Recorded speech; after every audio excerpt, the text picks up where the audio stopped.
शारदा निवास में शारदा का निवास तो काफी भरा हुआ था, लेकिन फिर भी शारदा की जुबान पर हर समय उसकी बेटी किरण का ही गाना रहता था।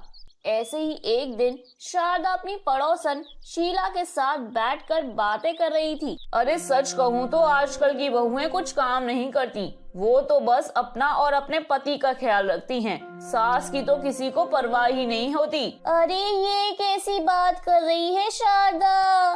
भाई मेरी बहू तो बहुत अच्छी है, मेरा सारा कहा मानती है। अरे तुझे ऐसा इसलिए लगता है क्योंकि तेरी बेटी नहीं है ना। बेटी कितना ख्याल रखती है अपनी माँ बाप का, इसका पता तुझे नहीं है। अरे जितना बहू अपनी सास का ख्याल रखती है ना, उससे कहीं ज्यादा बेटी अपनी माँ का ख्याल रखती है। अरे ये तेरी सोच है शारदा, क्योंकि तूने कभी अपनी बहुओं को अपनी बेटी के समान प्यार किया ही नहीं है। अरे जब तू अपनी बहुओं को बेटी का दर्जा ही नहीं देगी तो तेरी बहू तुझे माँ कैसे मान लेंगी? खैर अच्छी बात है, काजल तेरा ख्याल तो रखती है। अरे वो तो मेरा बहुत ख्याल रखती है, तुझे पता है वो तो मुझे अपने घर बुला रही थी। कह रही थी माँ तुम मेरे घर आ जाओ, मैं तुम्हें अपने पास रख लूंगी। देख भगवान मेरी जैसी बेटी सभी को दे। शारदा ये बात बोल ही रही थी कि तभी शारदा की छोटी बहू अपने हाथों में चाय का ट्रे लिए आती है। मम्मी जी आप किसकी बात कर रही हैं? अरे अपनी काजल की बात कर रही हूँ, उसको ना हर समय मेरी चिंता रहती है। अरे तो अच्छी बात है ना, आपकी बहू आपका ख्याल नहीं रखती तो आप हर बात अपनी बेटी से कहती हैं और उससे ही सारी परेशानी बताती हैं। तूने सही कहा बहू, वैसे काजल मुझे समझती तो बहुत है, जो काम तुम्हारा है वो मेरी बेटी कर रही है। शारदा की बात सुनकर प्रीति को गुस्सा तो बहुत आता है, लेकिन वो कुछ कहती नहीं क्योंकि वो अपनी पड़ोसन के सामने अपने घर में बहस नहीं चाहती थी। इसलिए वो चुपचाप वहाँ से चली जाती है और सीधे अपने जेठानी सोना के पास जाती है। प्रीति का उतरा हुआ चेहरा देखकर सोना उससे पूछती है, प्रीति क्या हुआ, तुम इस तरह उदास क्यों हो? दीदी अब उदास होने की और क्या वजह हो सकती है? मम्मी जी और काजल दी। ओहो, तो मतलब मम्मी जी ने आज भी लोगों के सामने हमारी बुराई कर ही दी और अपनी बेटी की तारीफ। ये सही है, मतलब सब चीजें करें हम और सारा क्रेडिट लेकर जाए हमारी प्यारी ननद। सोना और प्रीति अपनी इकलौती नंद से काफी चिढ़ा करती थी क्योंकि शादी के बाद भी शारदा हर समय अपनी बेटी के ही गुणगान गाया करती थी। ऐसे ही समय गुजरता है और गुजरते समय के साथ आए दिन अपनी बेटी के किस्से अपनी दोनों बहुओं को सुनाया करती, जिससे प्रीति और सोना काफी परेशान हो जाती। ऐसे ही एक दिन प्रीति और सोना टीवी देख रहे थे, तभी वहाँ शारदा कॉल पर बात करते हुए आती है। अच्छा ऐसा हुआ था, चल कोई बात नहीं, अगर तुझे थोड़े दिन यहाँ आकर रहना हो तो तू रह सकती है। अरे आखिर ये तेरा भी तो घर है। लेकिन माँ भाभी को पसंद नहीं है ना मेरा वहाँ आना? अरे कोई कुछ नहीं बोलेगा, आ जा तू। शारदा जैसे ही फोन काटती है तो सोना अपनी सास से कहती है, मम्मी जी कौन आ रहा है घर में? हाँ मम्मी जी, कोई मेहमान आ रहा है क्या? हाँ बहू काजल आ रही है, वो थोड़ी सी परेशान है तो मैंने सोचा क्यों ना काजल को यहाँ रहने के लिए बुला लूं, उसका मन भी बहल जाएगा और मैं उससे मिल भी लूंगी। वैसे भी बहुत समय हो गया है उससे मिले हुए। तो कब आ रही हैं दीदी? अरे शाम तक आ जाएगी, देखो तुम दोनों उसकी मनपसंद का खाना बनाना। हाँ इतना बोलकर शारदा तो वहाँ से चली जाती है, लेकिन बेचारी प्रीति और सोना अपने सर पर हाथ रखकर बैठ जाती हैं। दीदी अब मैं अपनी नंद को और नहीं झेल सकती। वैसे ही मम्मी जी हमारे कानों में दर्द करके रखती हैं अपनी बेटी की बातें बोल बोल कर। अगर दीदी यहाँ आ गई तो हमारा क्या होगा? मम्मी जी तो हमारा जीना ही आराम कर देंगी। यही तो मैं भी सोच रही हूँ यार, हम अपने मायके चले जाएं क्या? नहीं दीदी, अगर हम में से कोई भी मायके जाएगा तो मम्मी जी को लगेगा कि हम उनकी बेटी से चिढ़ते हैं, इसलिए हमारा यहाँ से जाना तो सही नहीं होगा। फिर तो अब एक ही रास्ता है, चुपचाप अपनी नंद को झेलो। प्रीति और सोना आपस में बातें करने के बाद अपने अपने कमरों में चली जाती हैं। शाम को काजल अपने मायके आती है तो वो सभी को प्रणाम करती है, लेकिन उसकी दोनों भाभियां काजल को कोई जवाब नहीं देती। भाभी का ऐसा बर्ताव देखकर काजल को कुछ समझ में नहीं आ रहा था कि आखिर उसकी भाभियां उसके साथ ऐसे बर्ताव क्यों कर रही हैं। काजल अपनी भाभी के ऐसे बर्ताव के पीछे का कारण जानना तो चाहती थी, लेकिन वो अभी कुछ भी बोलना सही नहीं समझ रही थी, क्योंकि वो अभी अभी तो आई थी। भाभी, मैं क्या कह रही थी कि मैं बहुत थक गई हूँ, एक कप कॉफी हो जाए तो। हाँ दीदी, क्यों नहीं, आखिर आप हमारे घर इतने समय बाद आई हैं, आपकी सेवा तो बनती है ना। आप यहीं बैठिए, मैं अभी कॉफी लेकर आती हूँ। प्रीति वहाँ से कॉफी बनाने चली जाती है। वहीं सोना अपनी सास और नंद के साथ बैठ जाती है। वैसे दीदी, बहुत समय बाद आप आई हैं, आने में कोई दिक्कत तो नहीं हुई ना? नहीं भाभी, मुझे कोई दिक्कत नहीं हुई। वैसे भी घर है ही कितना दूर जो मुझे कोई दिक्कत होगी। हाँ, ये भी सही है। वैसे दीदी, मैं कह रही थी कि आज आप यहाँ कैसे?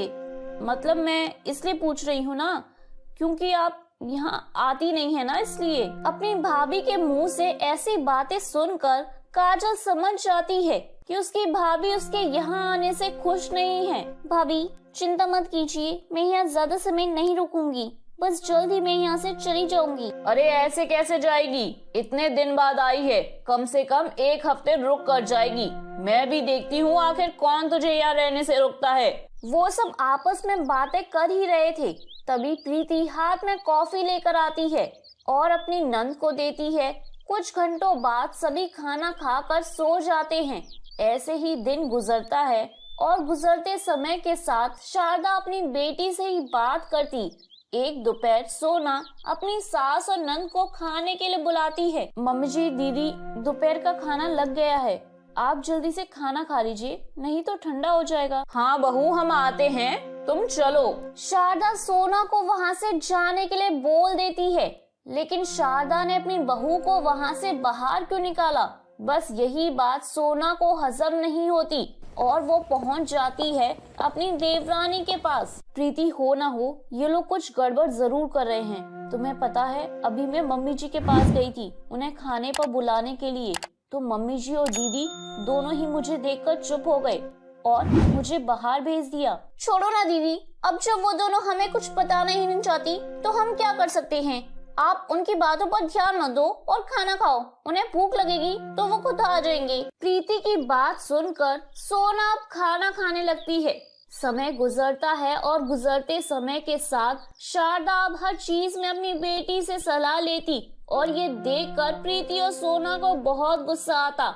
साथ ही उन्हें अब ये भी डर लगने लगा था कि उनकी जायदाद में शारदा काजल को भी हिस्सेदार न बना दे। दीदी, मम्मी जी ने कहा था कि नंद जी हफ्ते भर के लिए आ रही हैं, लेकिन दीदी उन्हें तो महीना भर हो गया है। मम्मी जी सब कुछ दीदी को ही देती जा रही हैं। कल को कहीं ऐसा न हो कि मम्मी जी बोले इस घर के 2 नहीं बल्कि 3 हिस्से होंगे। तुम कहना क्या चाहती हो प्रीति?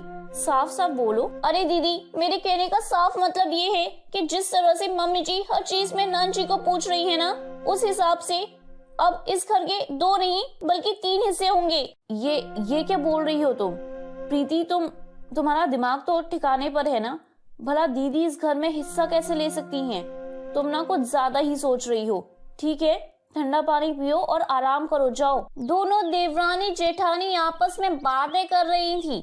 तभी वहाँ पर एक वकील आता है। वकील को देखकर प्रीति और सोना के चेहरे का रंग उड़ जाता है। ये वकील यहाँ क्या कर रहा है? ये तो वकील से बात करने के बाद ही पता चलेगा। और सोना वकील से कुछ पूछ पाते उससे पहले ही शारदा वकील को अपने कमरे में ले जाती है।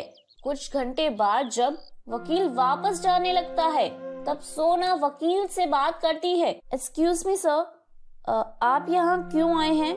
मेरा मतलब यहाँ कोई काम था क्या? हाँ, आपकी सास ने मुझे प्रॉपर्टी के लिए यहाँ बुलाया था। फाइनल हो गया है, बस अब पेपर देने हैं उन्हें। इतना बोलकर वकील वहाँ से चला जाता है।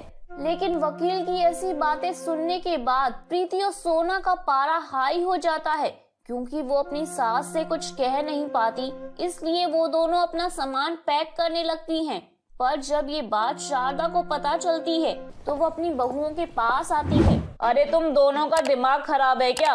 तुम दोनों अपना सामान क्यों पैक कर रही हो? मम्मी जी, इस घर में रहने का क्या फायदा है? आप तो हर समय अपनी बेटी को ही पूछती रहती हैं। माफ कीजिएगा, लेकिन जब दीदी यहाँ नहीं थी तब आप हर समय दीदी का गुणगान गाती रहती थी, लेकिन जब दीदी यहाँ आ गई तो आपने हमसे बात करना भी बंद कर दिया। और अगर हमारे पति इस घर में नहीं है तो इसका मतलब ये थोड़ी ना है कि आप अपनी मर्जी चलाएंगी। और सबसे बड़ी बात ये कि आपने हमसे बिना पूछे ये प्रॉपर्टी दीदी के नाम कर दी। अरे ये क्या कह रही हो तुम? काजल परेशान थी इसलिए मैं उसके पास रहती थी और प्रॉपर्टी उसके नाम हुई है, लेकिन हमारी नहीं बल्कि काजल ने अपने लिए घर खरीदा है। दामाद जी काजल के साथ अलग रहना चाहते थे, इसलिए उन्हें घर नहीं मिल रहा था और काजल यहाँ रह रही थी, लेकिन मैं नहीं जानती थी कि तुम दोनों इतना उल्टा सोच लोगी। अपनी सास की बातें सुनने के बाद प्रीति और सोना की नजरें शर्म से झुक जाती हैं, जिसके बाद वो दोनों अपनी सास और नंद से माफी मांगते हैं, क्योंकि उन्हें तो बस गलतफहमी हुई थी और वो दोनों उन्हें माफ भी कर देते हैं। इस तरह अब सब शांति से रहते हैं।